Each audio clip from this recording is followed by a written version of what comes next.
Hi, my name is Ella. Today I'm going to be interviewing my aunt, Christina Sanjevic.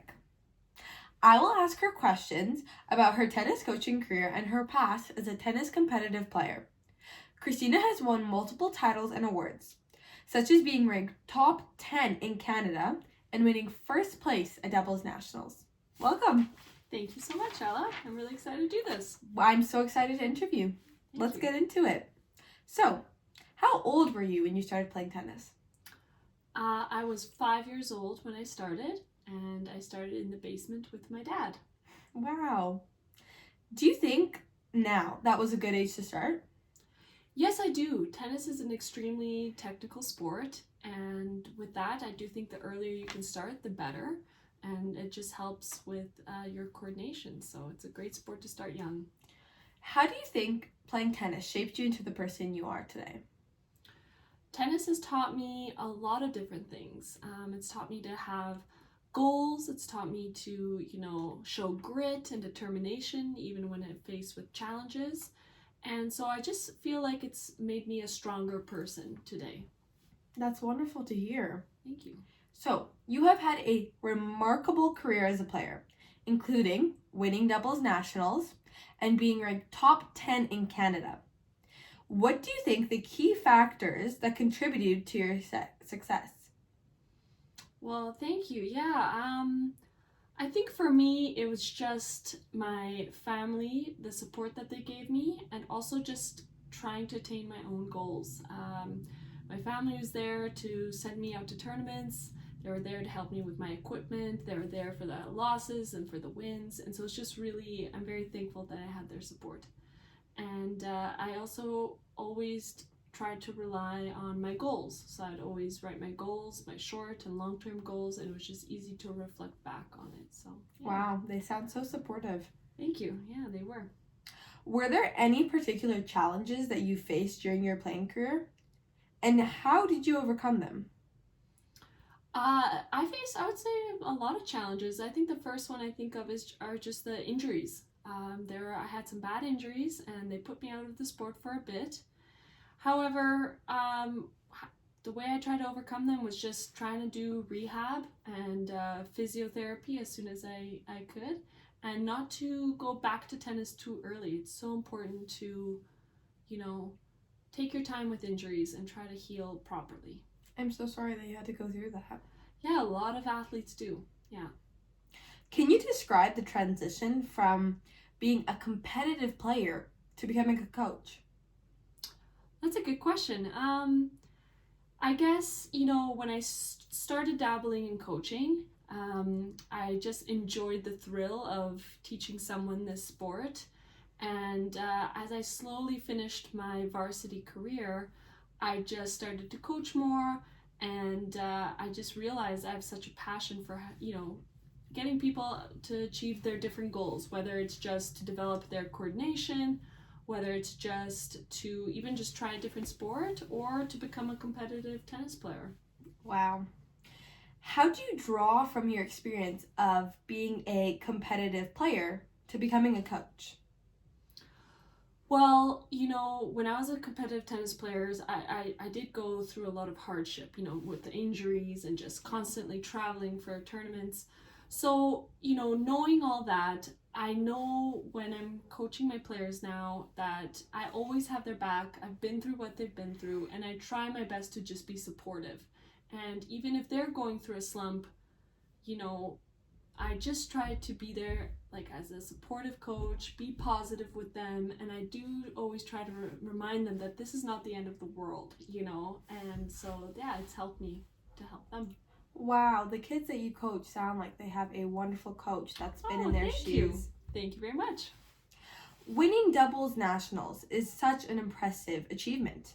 How did you build chemistry with your doubles partner? Well, funny enough, I actually didn't know my doubles partner too well at the time. She's currently a professional tennis player, and she was from Ontario. I was from Quebec, and her name was Carol Zhao. And, we didn't know each other, but I knew I wanted to play with her. She was a great player at the time.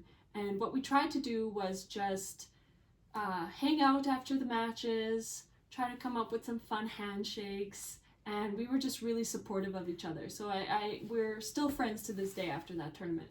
Wow, that's so wonderful. Yeah. Would you say that teamwork plays an important role in tennis? Tennis is a tricky sport in that sense when it comes to teamwork, because it is an individual sport. And usually throughout your junior career, you are just trying to compete against another person. You don't really have a teammate. However, as you finish your career, oftentimes players will try to play for a university team. And unfortunately, only until then you get to finally experience what it's like to be on a team. So that's why now when I'm coaching, I do try to play a lot of team games within the sport, so they sort of get that introduction to being a good teammate. Wow, this sport sounds so lonely. It can be at times, yeah, it can be, and we're trying to change that a little bit more within our clubs. How do you balance the physical and mental aspect of training for yourself and your athletes? So yeah, tennis is an extremely physically demanding sport, and it's mentally tough as well. And I think what I remind my players is that they need to listen to their bodies, right? So if they've just pushed themselves after a hard training session and I can tell they're exhausted, I know, to tell them, okay, time to go stretch, go take a bath, take that mental and physical load off. I think it's just so important to reflect when you can, and then adjust accordingly.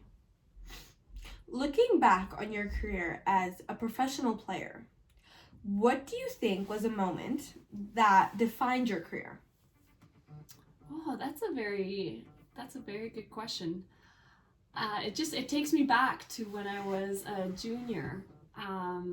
So for me, Sorry, well, I'm just gonna re-ask this question. We're gonna cut this out. So just like, you can. yeah, 1 second break. Okay.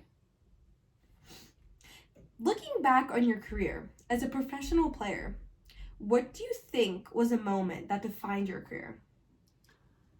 That's a really good question. For me, I would say it was, I was around 13 years old, and there was this top player in Canada I was playing against, and everyone was saying, oh, she's the best. It's too bad you got her in your draw. Good luck next time type thing. But in that moment, I just thought, I'm just going to try my best against her. I tried some different tactics. I never gave up within the match, and I just thought, how can I make this the toughest time for her? And I ended up winning the match, and I just remember thinking, like, I was my own cheerleader for that match, and I think that's so important to believe in yourself. So that was a really career defining moment for me. Wow, you are so amazing. Oh, thank you, Ella. Thank you. I appreciate that. As a coach, how do you ensure that your athletes stay motivated, especially during long training sessions or after a tough loss? Right, yeah, no, I try my best to be a passionate and energetic coach on court. I know tennis is really hard physically, mentally, especially if you've had a full day of school. So I try to bring my energy and passion to help motivate my players. And sorry, what was the second part of your question?